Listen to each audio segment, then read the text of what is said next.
Hello, everybody, and welcome to Romanceful's Tarot. I'm about to begin here with a reading. Now, this read, so it might not resonate with everybody, so please do take whatever does resonate with you and simply leave the rest of it aside. If you do, however, have any questions, you would like to have your own reading, please do contact me. My information is right below into the YouTube description box, and it will be my great pleasure to assist you.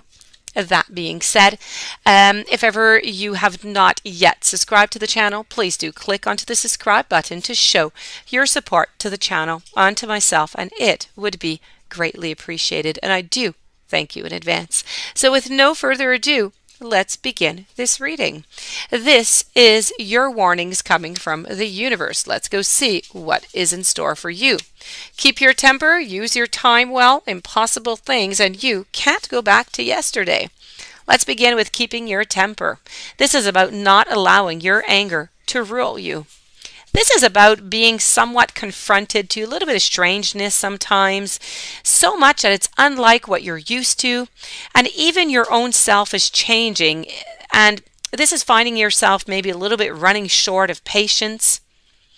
So when we're thrown into this way by life, uncertain of what's going to happen next, and that there are no straight answers to our questions, our tempers can kind of begin to fray about the edges.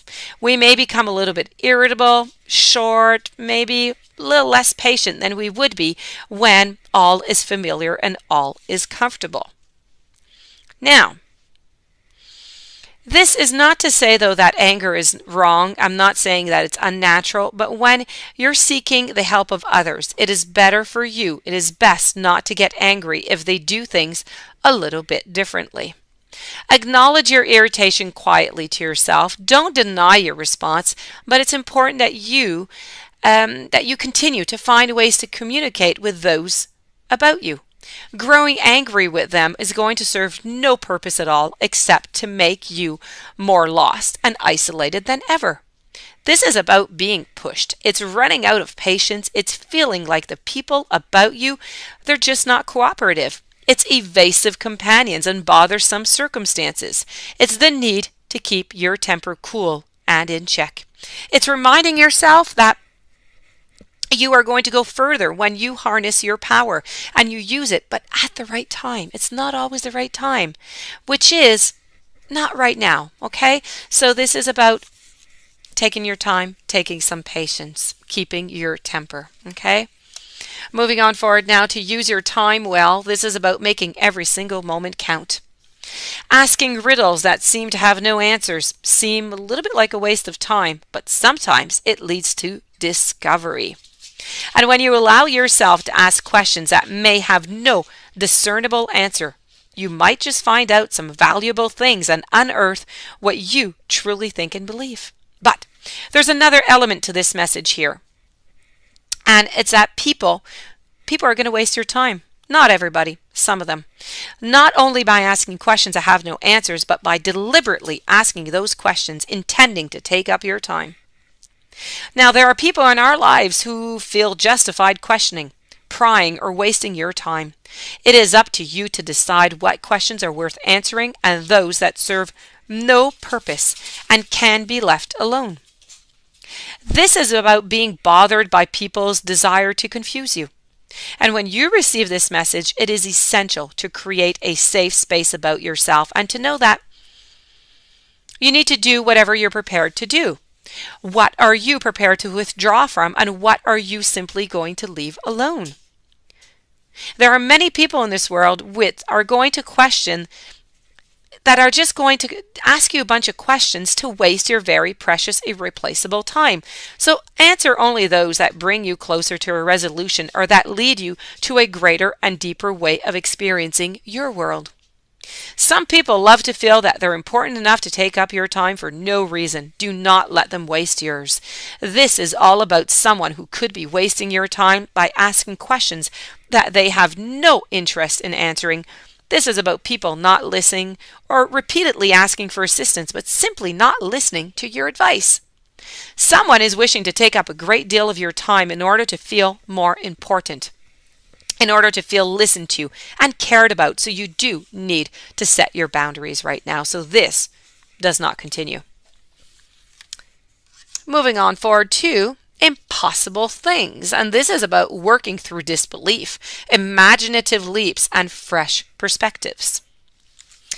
Now, it is indeed difficult to believe in impossible things. However, when you receive this message, you are being asked to believe in something that seems impossible at the present moment.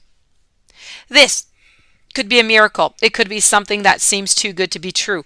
It also talks of belief as a matter of discipline and of practice. This is about practicing believing in impossible things. What if you were to practice believing in the impossible? Let's say 30 minutes a day. Practice on meditating maybe on a miracle, on changing your thoughts, or focusing on creating an amazing life.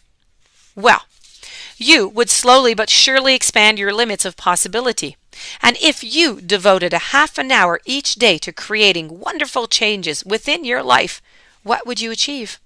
Financial breakthroughs, relationship bliss, physical healing. Devote yourself to something that you wish to improve. And when you do this, you are going to start to believe in impossible things, because dedication steadily brings the impossible just that much more closer. So this is a struggle to accept what seems unlikely. It's devoting regular time to improving a situation. It's becoming better at something that you care about, or changing something, but for the better. It's meditate on a miracle and believe in impossible things, because they can become possible. Moving on forward to your final message, I have, you can't go back to yesterday. This is about being into the present moment.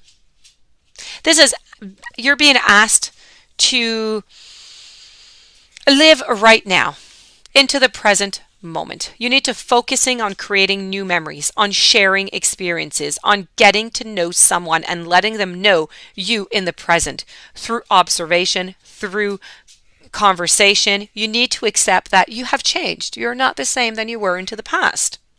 And as you change, the simple telling of who you were and what you did is sometimes not as powerful as sharing who you are becoming and experiencing new adventures right in the heart of the precious present moment.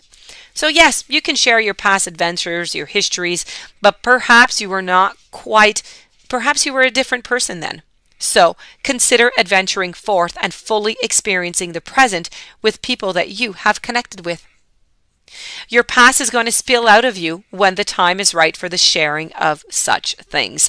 So you are more important than your past. You have evolved, you have changed, and sharing your history is only to share who you once were. You are no longer that same person. And this, my dear friends, does conclude your reading.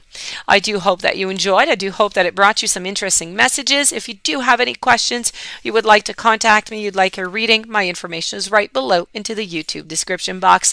Please don't forget to subscribe to the channel. Have yourself a beautiful day. I thank you for being there, and I will see you tomorrow with new messages. Many blessings.